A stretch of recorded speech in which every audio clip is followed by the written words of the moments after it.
Hello everyone. Today I'm going to tell you about letters. So you have letter writing in your syllabus, and in class 8 you have written letters. You have written formal and informal both the letters. But in class 9 and in ICSE you have letters and you have to follow the formats quite clearly. Okay, and you have to make a clear conception about the rules and regulation regarding letters. So today we are going to start the class on the letters. So today I'm going to start with personal letters. Letters are the better means of communication than anything, because through letter we can express our feelings, we can express our views more vividly.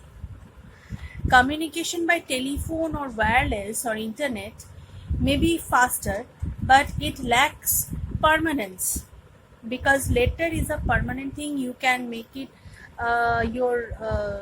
you can keep it in your own file, or like these things you can preserve it rather as per your memory. A letter is always there to refer to. You can refresh your memory by reading a letter after a long time. That is what I told you. Moreover, the letter has a personal touch if written by hand, since each handwriting is unique in character, projecting the personality of the writer. Yes, it's true. When we type something, when we type in typewriter or in computer or even in mobile messengers, it doesn't reveal our expression actually. But when we put all the feelings in black and blue, it may be more expressive, it may be more colorful. Okay, colorful in the sense of its language, its way of writing, and it uh, keeps your writing going on. And if you want to practice yourself, if you want to practice your writing, you have to write letters like personal letters, formal letters, informal, all these things. Okay, so a good letter fosters cordial relations with person and firms. Letter may be classified according to their objectives into personal letters and business letters, that we may classify like formal and informal letters. Okay, so all the official letters, business letters, and your letters to the editor, or like those things, complaints or whatever, it comes on the formal letters, and informal, that is the personal letters. In both types, credit is given for knowledge of how to set out the formal elements of the letter: addresses, date, greetings, etc. However, more marks are awarded for tone, appropriateness of language to the purpose of the letter, the subject matter, expression, etc. Yes, of course, if certain subject is given to you, you have to express it according to your skill, of writing. So that is what I used to told you in class, that you have to enhance your writing by making more and more practices. Okay, if you practice a lot, it will reveal your skill better. So personal letters to relations, friends, colleagues, or acquaintances are called personal letters. These have a simple informal style. The subjects of such letters are invitation, request, apology, congratulations, postponement, inquiry, sympathy, thanksgiving, and conveying news. So these are the kinds of informal. For the sake of convenience, we shall consider such letters under two aspects: the layout and the subject matter. So what are these forms we are going to discuss here? layout of a personal letter. Address of the writer is written at the top right hand corner of the page in the traditional format. Remember, in the traditional format. but I prefer all of you to follow the format which is given in your book also, that is this format. Okay, you have to write your address at the at the top of the left hand corner. Okay, you have to write your address here, then you have to put date after leaving one line gap. You have to write date and mention the date, then give some gap, then write the salutation. Okay, then the body begins after giving some space. Okay, and last of all, your affectionately, your loving, like this, your name. Okay, so this may be the layout, this may be the form. So in traditional letters, it was written on the right hand corner. It was written on the top of the right hand corner of the page. It's traditional, and at the top left hand corner of the page in the box type format, which is being followed nowadays. So it is the most perfect according to my opinion. Do not put your name above the address. You don't have to write your name, you have just to put your address. You may put a comma at the end of each line of the address. Remember, when you are ending up each lines like this, like your address, you are like writing like this. Okay, see, you have to put comma. Okay, and at the last you have to put full stop. So you may put a comma at the end of each line of the address and full stop at the end of the last line, as I have told you. Like, look at here, 25 National Park, comma, Lajpat Nagar, comma, New Delhi 110024. Look here, the full stop is given because your address is starting here and it's not complete since during these two lines, and you are completing in this line. So you have to put full stop here, not in these lines, not at the end of these lines. Okay, so at the end of first and second line you have to give commas. Next, you may also write your address in a block form, that is without indentation and without using any punctuation marks, as 25 National Park, Lajpat Nagar, like this. You don't have to put any comma or full stop, but this is more rational to give these marks here. Date of the letter is written directly below the address. So below the address you have to maintain a gap. You have to give a one line like gap. Then you have to write date and you have to put the date there. So the best way to write the date is to indicate the day, month and year. As for example, 30th August 2019, like this.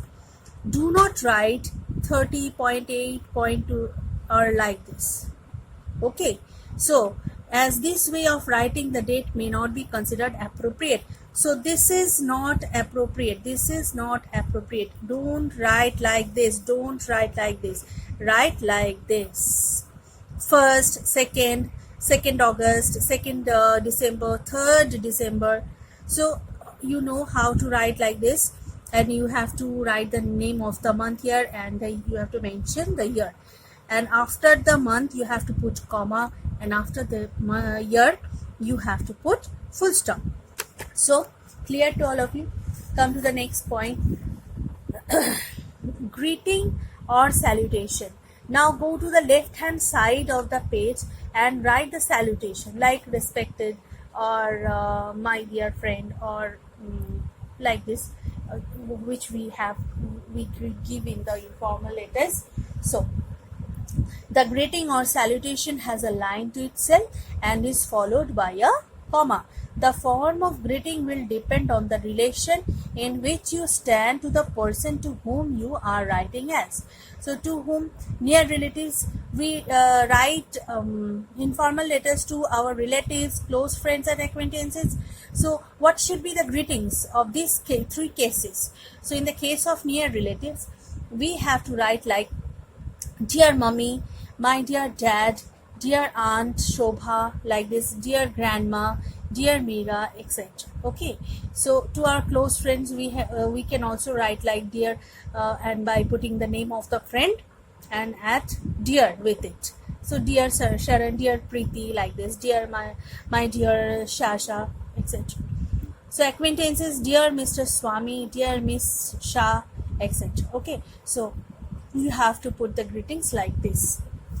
Now the next point, the opening sentence of the letter would be a response to an earlier communication, because you are in connection with that person. You have to mention like this. If you are connection with the person, you have to mention like this, or it should have a reference to the subject of the letter. Here are some useful suggestions for the opening sentences, like I was delighted to hear of your success, because if you are congratulating someone, then you can write like this, I was delighted to hear of your success in your letter. I'm very sorry to tell you, if you are giving any kind of sad news to anyone, then you can write like this, I'm very sorry to tell you. Then, do you know what has happened to? So if you are going to describe a fact or describe certain incident, you can start like this, how can I ever thank you for? This is a feeling of that someone has done something for you and you are thanking him, thankful to that person, and that is the thanksgiving letter, like. And you can start like this, we were all shocked to hear. So this is also a sad news. You are writing in condolence. If you have heard any kind of sad news from someone and you are writing in condolence red letter, then you can start like this. Okay, it's a pleasure to be able to congratulate you on. So here is some purpose, there is something which is going to be happen with someone, that is a very proud moment for someone, and if you want to congratulate that person, you can write like this, it's a pleasure to be able to congratulate you on. Next, thank you for your letter. So if someone has written to you earlier and he had asked for your betterment or have congratulated you or like these things, so on the reply, when you are replying him on his congratulations, you are giving thanks, then you can start like this, thank you for your letter. Next point, the body of the letter. Okay, so first salutation, then the type of the first starting sentence, okay, according to the subject matter of the letter. Okay, got it? Now come to the next point, the body of the letter. The subject matter of the letter is given in the part. You have to describe the subject matter in the body, isn't it? So the body of the letter must be broken up into paragraphs. The concluding sentences. The letter should be concluded with a sentence which has some connection with the topic of the letter. So here I am going to tell you something about the body of the letter, that you have to write in three paragraphs, and in the first paragraph you are asking about how that person is, or how his family or her family is. So after this kind of thing, you have to come to the main part of the sentence, that is the second paragraph, and you have to give the detail of your subject, what are you going to tell him or her, and you have to describe that thing in the second paragraph clearly.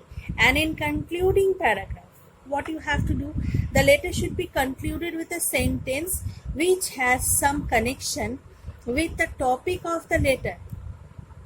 Okay, so according to the subject of the letter, you have to conclude with your opinion.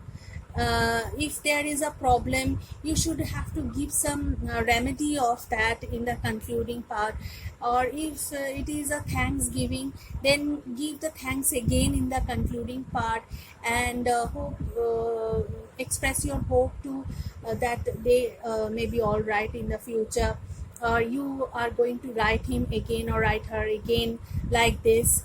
You can write like this in your concluding paragraph. Okay. So, in the concluding paragraph, you have to give the reference of the subject and you have to write some concluding sentences according to the subject. The last sentence may be in the form of conveying love and respect to the family members. We write like this, that give my pranam, give my respect to the elders of your family, give my love to the small ones of your family, like this. Given below are examples of concluding sentences which leave a friendly impression. And what are they? Give my regards to your parents. We write like this, please remember me to your brother.